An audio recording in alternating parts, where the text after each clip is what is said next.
Fasting for 100 hours may sound extreme, but research suggests that this 4-day window may provide many of the same metabolic benefits as much longer fasts, without extending the fast unnecessarily for most healthy adults. During this time, your body gradually shifts away from relying on stored carbohydrates and begins using fat as its primary fuel source. As insulin levels fall, several natural repair processes may become more active. One of the most talked about is autophagy, a process in which the body recycles damaged or worn-out cellular components. Some studies indicate that prolonged fasting may also support immune function, encourage stem cell activity involved in normal tissue renewal, and give the digestive system time to rest, which may help support gut health. While the evidence is promising, it is still developing, and fasting is not appropriate for everyone. If you have a medical condition, take prescription medications, or have concerns about your health, talk with your doctor before attempting an extended fast. Understanding what happens during these first 100 hours helps explain why many researchers consider this period a meaningful milestone for metabolic health rather than simply going without food. Day 1. Your body begins the shift from sugar to fat. The first 24 hours of a 100-hour fast are all about transition. At first, your liver begins breaking down its stored glycogen to keep your blood sugar within a normal range. As these carbohydrate reserves slowly decline, insulin levels drop significantly, while hormones such as glucagon and cortisol increase to help release stored energy. This natural shift prepares your body to rely less on glucose and more on fat for fuel. Toward the end of the first day, autophagy may begin to increase. Research suggests this natural recycling process helps the body remove damaged cellular components and reuse valuable building blocks. Although evidence is still developing, this early stage may support healthy aging and normal cellular function. Many people also notice hunger, mild fatigue, or headaches during this transition, but these symptoms often improve as the body adapts. If you have diabetes, take prescription medications, or have an underlying medical condition, talk with your doctor before attempting an extended fast. And this is only the beginning. What happens on day 2 becomes even more remarkable. Ketosis becomes your body's primary fuel source. By the time you have been fasting for about 24 hours, most of the glycogen stored in your liver has been used. At this point, your body begins making a much bigger shift toward burning stored fat for energy. As fat is broken down, the liver produces ketones, an alternative fuel that may help supply energy to the brain and many other tissues. Research suggests this metabolic switch allows the body to rely less on glucose while preserving a steady source of energy. As the fast continues, fat becomes the dominant fuel, and by the end of a 100-hour fast, about 90 to 95% of your body's energy may come from stored fat. Many people report feeling more mentally focused once ketosis is fully established, although individual experiences can vary. Evidence is still developing, and ketosis is not appropriate for everyone, especially people with certain medical conditions or those taking prescription medications. If that applies to you, speak with your doctor before attempting an extended fast. In the next stage, the benefits go beyond fat burning as your body's natural repair systems become even more active. Autophagy, your body's natural cellular cleanup system. As your fast continues, one of the most remarkable processes begins to accelerate: autophagy.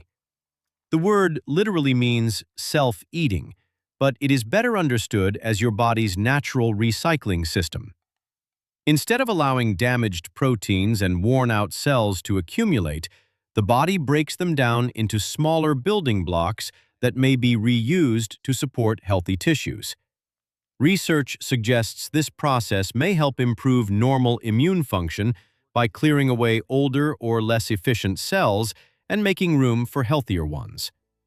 Some studies also indicate that autophagy may play a role in supporting normal cellular health and reducing factors associated with certain chronic diseases, including some forms of cancer, although evidence is still developing and fasting should never be considered a treatment for cancer.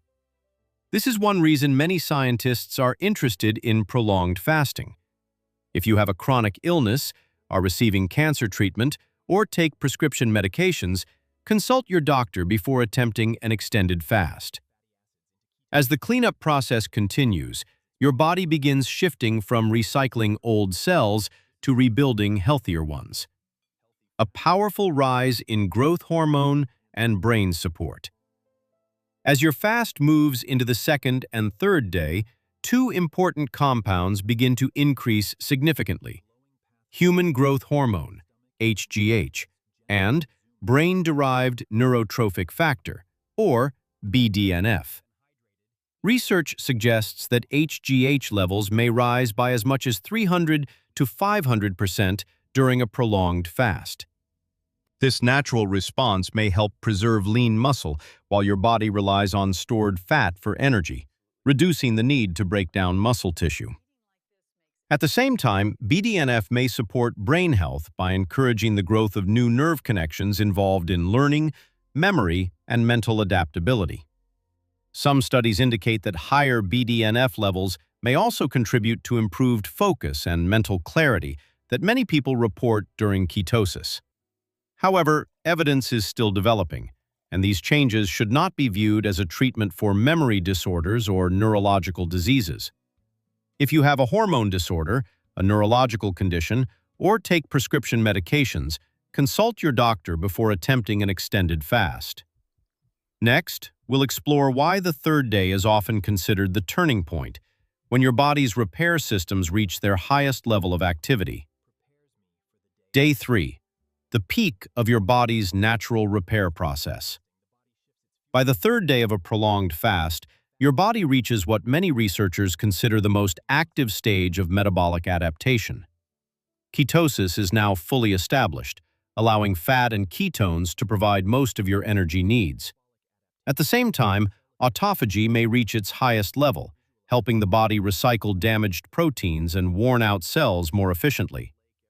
Research suggests this period may also be associated with lower levels of inflammation and oxidative stress, creating an environment that supports normal cellular repair.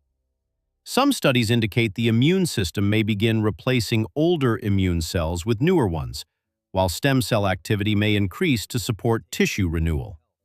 Although these findings are promising, evidence is still developing, and fasting should not be viewed as a cure or treatment for any disease. If you have an autoimmune condition, take prescription medications, or have a chronic illness, speak with your doctor before attempting an extended fast. As day 3 comes to an end, your body begins shifting from intensive cleanup toward rebuilding and regeneration, setting the stage for the remarkable changes that may occur on day 4. Day 4. Your body shifts from cleanup to rebuilding.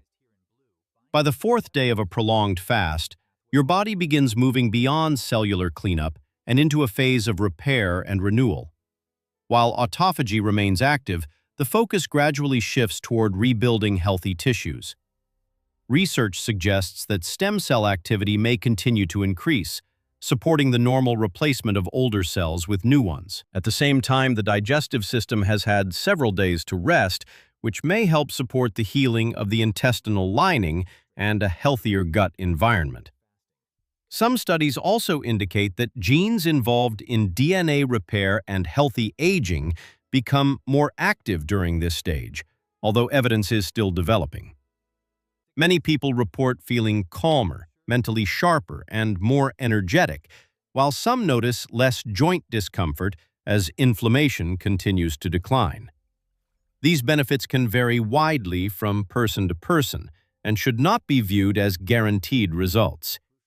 If you have digestive disorders, chronic illnesses, or take prescription medications, consult your doctor before attempting an extended fast.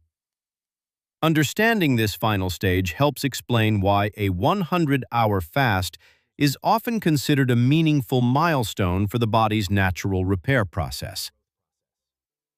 How your body and mind may feel during a 100-hour fast.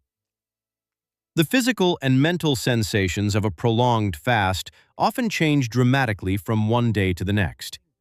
During the first 24 hours, many people experience hunger, food cravings, headaches, fatigue, and irritability as the body begins adjusting to lower glucose levels. By the second day, these symptoms often become less intense as ketosis starts to develop, and many people notice that hunger gradually fades while mental clarity begins to improve.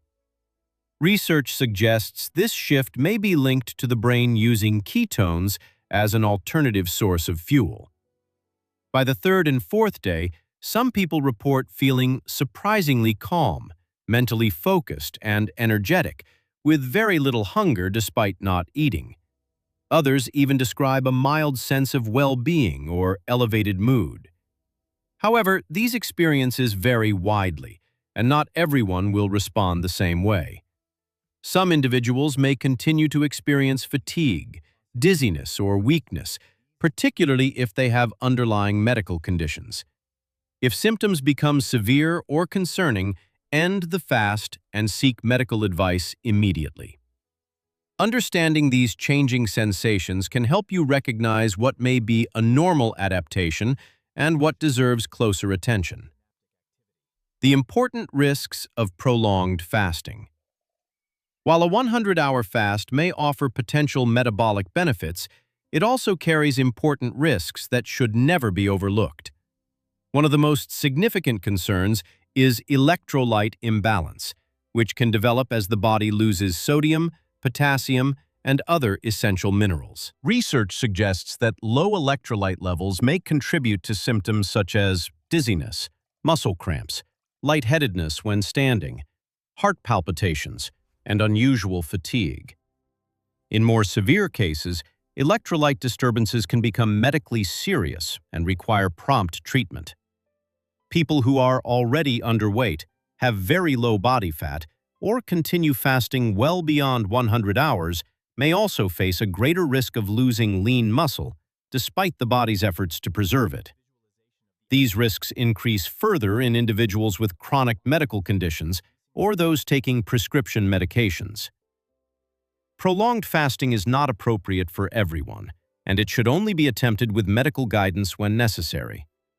Paying close attention to warning signs is just as important as understanding the potential benefits, because protecting your health must always come first. How to fast safely for the best possible results. If you are considering a 100-hour fast, preparation and safety are just as important as the fast itself. Research suggests that gradually reducing carbohydrate intake for 3 to 4 days beforehand may help your body transition into ketosis more smoothly, making the early stages of fasting easier to tolerate. During the fast, maintaining adequate electrolyte intake, including sodium, potassium, magnesium, and calcium, may help support normal muscle function, hydration, and heart rhythm while reducing the risk of dizziness or muscle cramps. Pay close attention to how you feel throughout the process. If you develop severe weakness, persistent dizziness, confusion, or other concerning symptoms, stop the fast and seek medical advice rather than trying to push through. For most healthy adults, evidence suggests that an occasional 100-hour fast performed every few months may be a more practical and sustainable approach than fasting for longer periods. However, prolonged fasting is not suitable for everyone. If you have diabetes, chronic medical conditions, are underweight, pregnant, breastfeeding, or take prescription medications, consult your doctor before attempting an extended fast. Prioritizing safety will always produce better long-term results than pushing your body beyond its limits.